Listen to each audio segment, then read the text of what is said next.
As Qatar lies in the Patriarchate of Jerusalem's jurisdiction, and official recognition of the churches happened with the Patriarchate and through diplomatic relations, Qatar is also acknowledging history that it once shared with Christians long, long ago.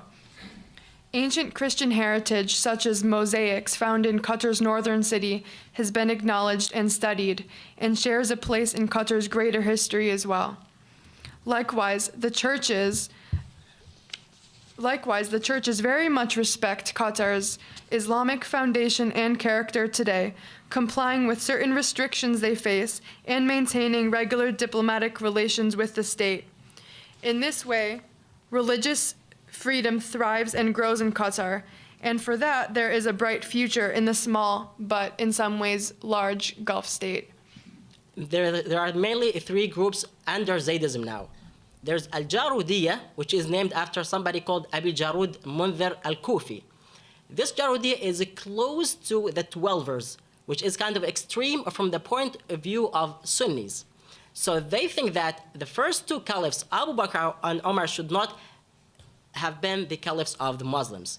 And actually they insult them, they don't respect them, they curse them all the time. This which sparks so much tension between the Sunnis and the Shia. Now the second group is called Sulaymaniya, which they believe that Abu Bakr and Umar should not have been the caliphs after the Prophet Muhammad. Ali bin Abi Talib should have been the next Imam. However, that was a mistake. But we should not make a big deal of it, and they still respect Abu Bakr and Ali and Umar bin Khattab. The third group, which is Al-Batriyya, and this is actually the closest also again to the Sunni, they think that it was not a mistake. They had that meeting. Abu Bakr and Umar are valid caliphs, and they respect him very much. So after Zayd was killed, there are many people went around the world from the Zaydi group. However, most of those Zaydis went to Yemen in the southern Arabian Peninsula. And since 897, they started to gather more and more. And there's this guy who came to Yemen at that time, 897. His name is Yahya bin al-Hussein bin al-Qasim al-Rassi. He's also called Al-Hadi. And he started that a new faction of Zaydism is called Hadawi Zaydism, which is actually named after him. So it's Zaydi, but also it's Hadawi. The Hadawi is, some people claim that it is closer to the extreme Zaydi, which is Al-Jarudiyya. They made actually they ruled the country Yemen, for the northern Yemen, of course, for a long, long time, since 897 until 1962, when the revolution, the Yemeni revolution, broke out against the Imamate rule, which actually lasted for more than 1,000 years, with the help of the, of course, Egyptian army. Ironically, at that time, Saudi Arabia was supporting the Imamate at that time against the Republicans.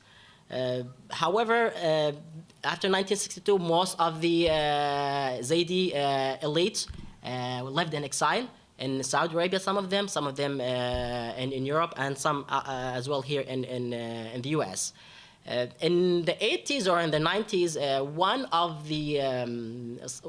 Zaydi leader called Badr ad-Din al-Houthi, he lived in exile in Iran for some time, and then he came back in the 90s to Yemen after he got some pardon from the former Yemeni president at that time, Ali Abdullah Saleh.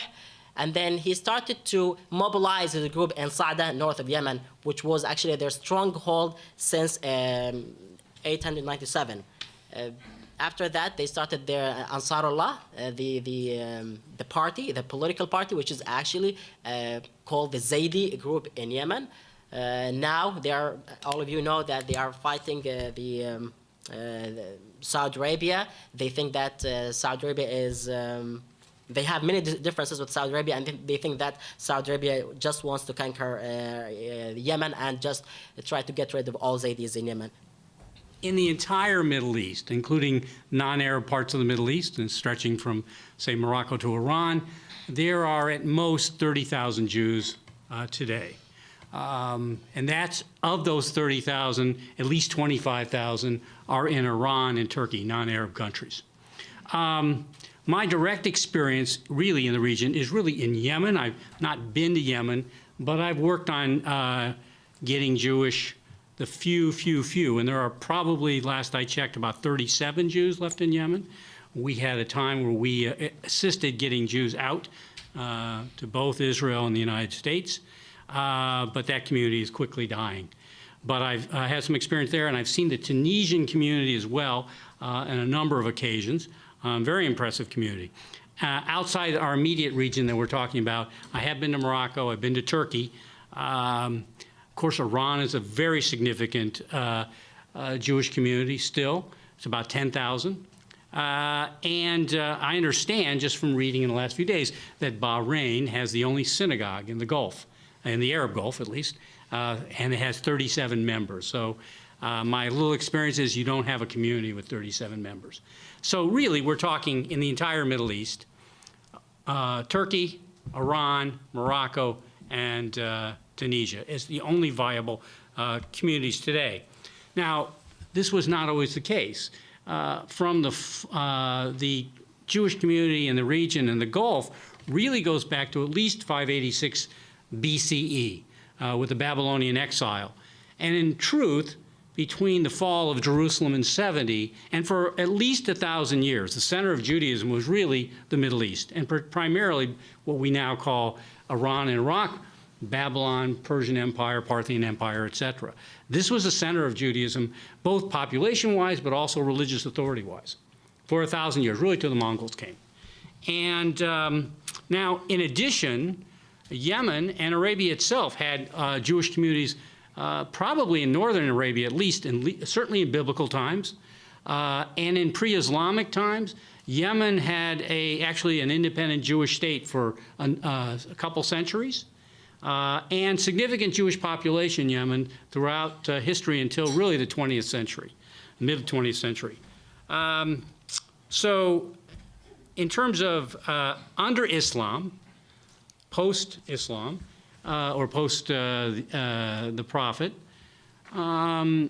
Judaism was treated as, like Christianity, people of the book, Judaism was treated until literally probably the 20th century better than in Christendom. There were very good times in certain eras. There were some nasty times, but never as bad as generally in Christianity. But that obviously has changed in the last 100 years. So let's go from 1948. There were 900,000 Jews in the Middle East outside of Palestine, which was before the creation of the state. There were 900,000 Jews in the entire region, not including Palestine. As I said, today we're down to 30,000. Iraq had 150,000. Iran had approximately 150,000. In fact, in 1900, Baghdad was 20% Jewish. And probably in earlier times was even larger percentage of the city. Those communities are totally gone. In the Arab world, they essentially disappeared starting in 1948 with the creation of Israel. They left after Israel's War of Independence. Some left voluntarily, but there were also, to truth be acknowledged, that there were a number of pogroms in lots of different parts of the Arab world, and Jewish property, Jewish ability to work in professions was very badly limited, and this drove these communities. One of the interesting things, I think, we talk about 800,000 Palestinian refugees out of this creation of the State of Israel. There was essentially a population transfer of an equal number of Jews out of the Arab Middle East. In August 2014, ISIS started a genocidal campaign against my people. Our religion is very misunderstood in the Middle East by surrounding neighboring communities. ISIS saw us as devil worshippers, and they had to eradicate the Yazidi community from the earth. Killing men, taking women and girls and selling them as sex slaves. Young boys were brainwashed to eventually become child soldiers and become suicide bombers. I myself have lost 19 girls of my family. 2 of them came back. Until today, 17 are still missing. 21 men of my family, we assume, have been killed and lying now in the mass graves in Sinjar.